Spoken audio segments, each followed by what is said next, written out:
मेरे प्रिय भाई और बहनों, संत लूकास के सुसमाचार में अध्याय 10 और वचन संख्या 13 और 14 में लिखा है, प्रभु यीशु दो बड़े शहरों को धिक्कारते हैं। कहते हैं, धिक्कार तुझे रे खुराइजन, धिक्कार तुझे रे बेतसाइदा।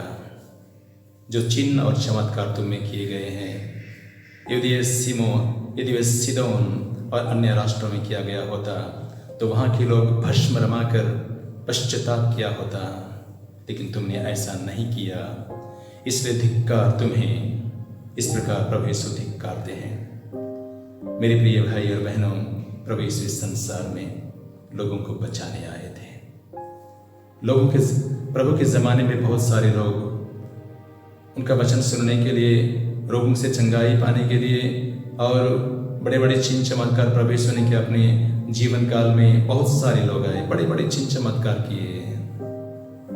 इतने बड़े बड़े चिन्ह चमत्कार करने के बाद भी हम देखते हैं कि लोगों ने पश्चाताप नहीं किया। चिन्ह चमत्कार देखने से, बड़े बड़े चंगाइयां होने से लोग पश्चाताप नहीं करते हैं।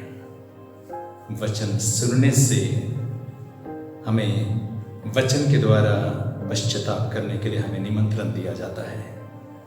प्रभु यीशु इसी के लिए आए थे कि हम अपने पापों के लिए पश्चाताप करें। संत मार्कुस के सुसमाचार में अध्याय 1 और वचन 15 में लिखा है, प्रभु यीशु कहते हैं, ईश्वर का राज्य निकट आ गया है, पश्चाताप करो और सुसमाचार में विश्वास करो। देखिए, प्रभु यीशु कहते हैं सबसे पहले पश्चाताप करो और सुसमाचार में विश्वास करो। प्रभु यीशु हमें पश्चाताप के द्वारा हमें मुक्ति देना चाहते हैं। हम लोग देखेंगे संत मत्ती के सुसमाचार में भी अध्याय 3 में, वहाँ पर यूहन्ना बपतिस्मा कहते हैं कि मैं तो तुम लोगों को जल से पश्चाताप का बपतिस्मा देता हूँ, लेकिन जो मेरे बाद आने वाले हैं वह मुझसे अधिक शक्तिशाली है। मैं उनके जूते भी उठाने योग्य नहीं हूँ, वह तुम लोगों को पवित्र आत्मा और आग से बपतिस्मा देंगे। देखिए, पश्चाताप प्रभु यीशु इसलिए आए, हमारी मुक्ति की, हमारी आत्मा की रक्षा करने के लिए आए। और हमारी आत्मा की रक्षा के लिए प्रभु यीशु कलवारी बलिदान में हमारे पापों का प्रायश्चित किया, लहू बहाया, अपना जीवन बलिदान कर दिया। और हम सबों को अपने क्रूस मरण के द्वारा, कलवारी बलिदान के सामर्थ्य के द्वारा उन्होंने हम हर एक जन को बचाया है। जब आज हम अपने पापों के लिए पश्चाताप करते हैं तो प्रभु यीशु का पवित्र लहू हमारे पापों को धो देता है। प्रभु यीशु एक एक पापी को बचाने के लिए संसार में आए थे।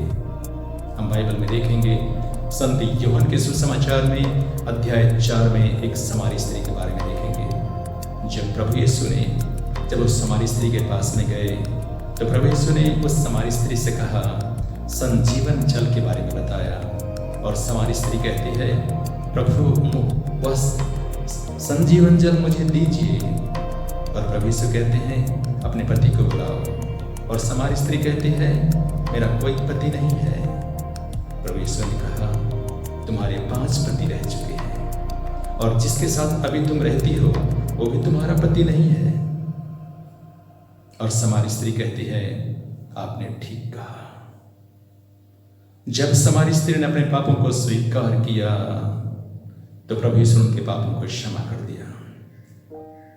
6 पतियों के साथ जीवन बिताने वाले, गंदगी जीवन बिताने वाले, व्यभिचार में, वासना में जीवन बिताने वाली उस पापिनी स्त्री को प्रभु यीशु ने, जब उन्होंने अपने पाप को स्वीकार किया तो प्रभु यीशु उनके पापों को क्षमा कर दिया।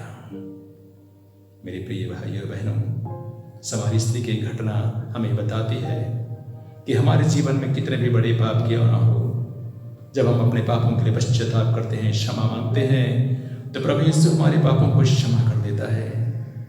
क्योंकि प्रभु करुणामय और दयालु ईश्वर है, हमें बचाने के लिए आया। हम देखेंगे संत लूकास के सुसमाचार में अध्याय 15 में उड़ाऊ पुत्र के बारे में देखेंगे। जब वचन 24 और 32 में लिखा है, जब उड़ाऊ पुत्र अपने पिता के घर में लौटा तो वचन में लिखा है, मेरा ये बेटा मर गया था, अब जी गया है, या खो गया था, अब ये मिल गया है। देखिए, जब हम पश्चाताप कर के साथ लौटते हैं तो हमारे जीवन और हमारे आत्मा की रक्षा होती है। एक नई खुशी, एक नया आनंद स्वर्गराज में होता है। हम उसी संत लूकास के सुसमाचार में अध्याय 19 में देखेंगे, वचन 9 और 10 में लिखा है, जब प्रभु यीशु जक्कैयुस से कहा कि आज मुझे तुम्हारे यहाँ ठहरना है। जक्कैयुस पापी था, नाकेदार था, उसके जीवन में बुराई थी, गंदगी जीवन बिताता था, पैसा लूटता था। जब प्रभु ने कहा आज मुझे तुम्हारे यहाँ ठहरना है, जक्कैयुस ने बड़े आनंद के साथ प्रभु का स्वागत किया अपने घर में। और प्रभु से मुलाकात होने के बाद वो जक्कैयुस कहता है कि मैं अपनी आधी संपत्ति गरीबों को दे दूंगा और जिसके साथ मैंने बेईमानी की है उसका 4 गुना लौटा दूंगा। जब जक्कैयुस इस प्रकार उसका जीवन बदल गया, ऐसा करने के लिए जब उन्होंने ठान लिया, तो प्रभु कहता है आज इस घर में मुक्ति का आगमन हुआ है, क्योंकि यह भी इब्राहिम का बेटा है जो खो गया था, मानव पुत्र उसी को खोजने और बचाने आया है। संत लूकास के सुसमाचार में अध्याय 19 वचन 9 और 10 में लिखा है। मेरे प्रिय भाइयों और बहनों, हमारा प्रभु एक एक व्यक्ति को खोजता है, हमारा प्रभु एक एक व्यक्ति को ढूंढता है।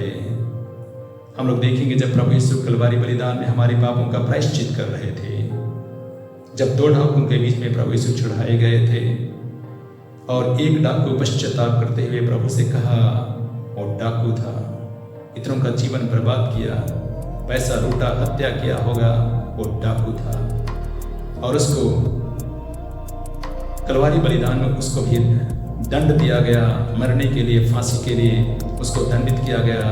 तब वो प्रभु को देखकर वो एक डाकू कहता है, प्रभु जब आप अपने राज्य में होंगे तो मुझे याद कीजिएगा। प्रभु ने कहा, मैं तुमसे कहता हूँ तुम आज ही मेरे साथ परलोक में होगे।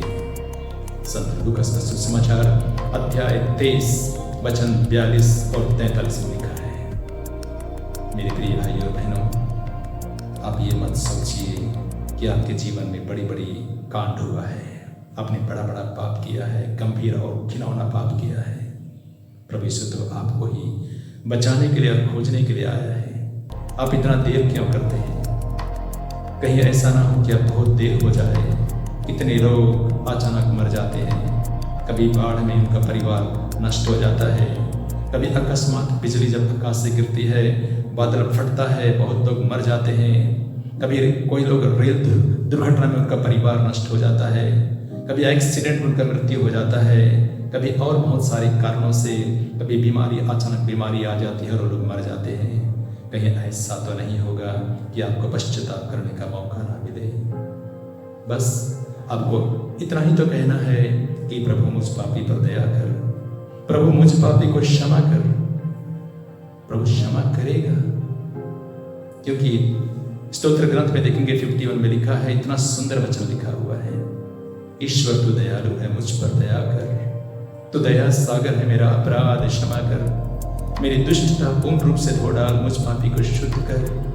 मैं अपना अपराध स्वीकार करता हूँ, मेरा पाप निरंतर मेरे सामने है, मैंने तेरे विरुद्ध पाप किया, मैंने वही किया जो तेरी दृष्टि में बुरा है, इसलिए तेरा निर्णय सही और तेरी दंडाज्ञा न्याय संगत है। जब हम इस प्रकार प्रभु से दया की याचना करेंगे, प्रभु हमारे पापों को क्षमा करेगा, क्योंकि वो हमारे लिए क्रूस पर मर सकता है हमारे पापों के लिए, तो क्षमा करेगा, अवश्य करेगा। मेरे प्रिय भाइयों और बहनों, मेरे मित्रों, प्रभु आपको आशीष दे, आपके जीवन की रक्षा हो। मेरा पुरोहिताई का अभिषेक की